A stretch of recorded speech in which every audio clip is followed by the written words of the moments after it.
Welcome to Jimi Zen Reads. Philip Brent, Celtic Fairy Tales.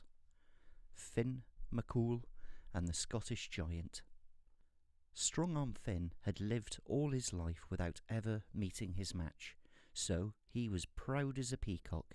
He never did any work, but just played at games with his warriors and threw great stones about. He left his wife Una at home while he enjoyed himself. Well, one day, Finn was quite down in the mouth because he had no one to wrestle with and no rocks to throw. So when he saw a man running towards him, he shouted, "What's in the wind?" "It's Farrua, the Scottish giant. He's heard tell of you and your strength, and now he's coming this way to match himself against you." Well, Finn had heard tell of Farrua too. When Farrua stamped, the whole of Scotland shook. The fame and name of him went far and near. He had a magic finger that gave him tremendous strength. Once he had flattened a thunderbolt with one blow of his fist. He kept it in his pocket in the shape of a pancake. So when Finn heard the man's news, he was seized with a very warm and sudden fit of affection for his wife. Poor woman! So he pulled up a fir tree, lopped off its roots and branches, took it for a walking stick, and set off for home. Finn and Una's house was built right on top of a mountain. There wasn't enough water on the mountain, and there was too much wind, but there was just the right amount of view, lots of it, in every direction. When Finn got home, Una gave him such a kiss that the water of the lake below curled with pleasure of it. But Finn just groaned. "What's the matter, my darling bully?" said Una. "It's that Farrua," said Finn. "He's coming. He'll be here soon. He's got a magic finger that gives him all his strength. He'll flatten me like he did that thunderbolt." "We'll see about that," said Una, and she began to prepare for the giant's visit. When she saw Farrua coming, Una tucked Finn up in the cradle.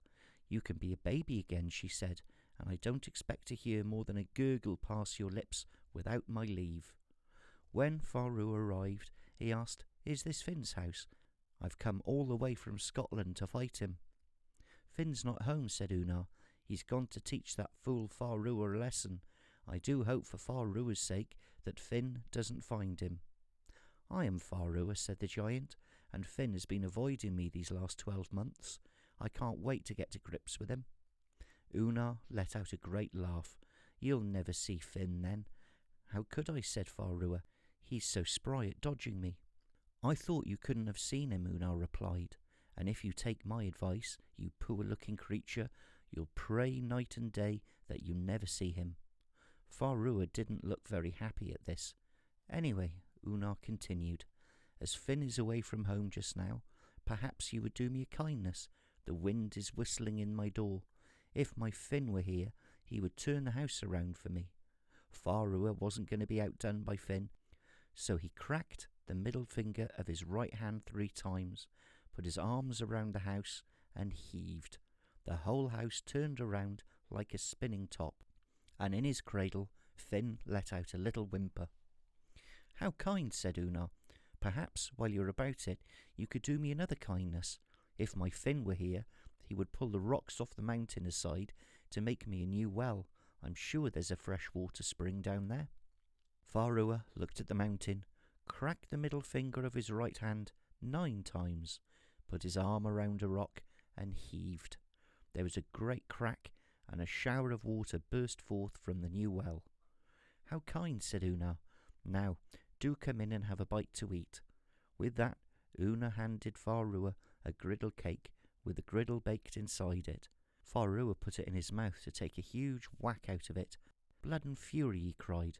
"The 2 best teeth in my head are gone." "Oh dear," said Una, as mild as the moon. "Try some steak to soothe your gums."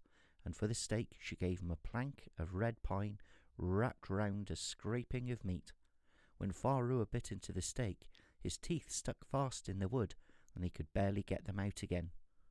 "By my sword, ma'am," said he, "this is a hard diet you give your guests." "Hard," said Una. "Why, it's the same food we give the baby."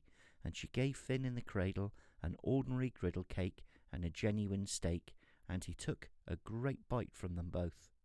I'm lucky Finn's not at home, thought Farua, if even his baby can munch food that splinters my teeth. I'd like to take a look at this child, he said. By all means, said Una. Get up, dear, and show this decent little man something that wouldn't be unworthy of your father, Finn. So Finn got up from the cradle in his baby clothes and handed Farua a stone from the hearth. Can you squeeze water out of that? He asked. Farua cracked his finger and squeezed it, but not even he could wring water from a stone. He passed the stone to Finn, and Finn secretly slid it behind him and, instead, picked up a loaf set to rise by the fire.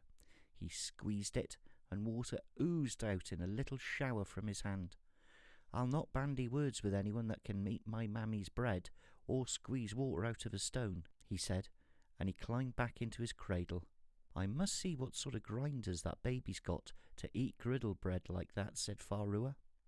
You'll have to put your finger into the back of his mouth to find his teeth, said Una. So Farua chucked the baby under the chin and put the third finger of his right hand in his mouth. Snap! Finn's mouth shut, his teeth chopped off the giant's finger, and Farua fainted right away. And when he came to, he was no more strong than you or I, for it was his magic finger that gave him all of his strength. So Una sent Farua back to Scotland with a flea in his ear, and whenever anyone criticised Finn for his proud ways, Una would tell them, I know my husband, and he's got no more harm in him than a baby in a cradle. The end.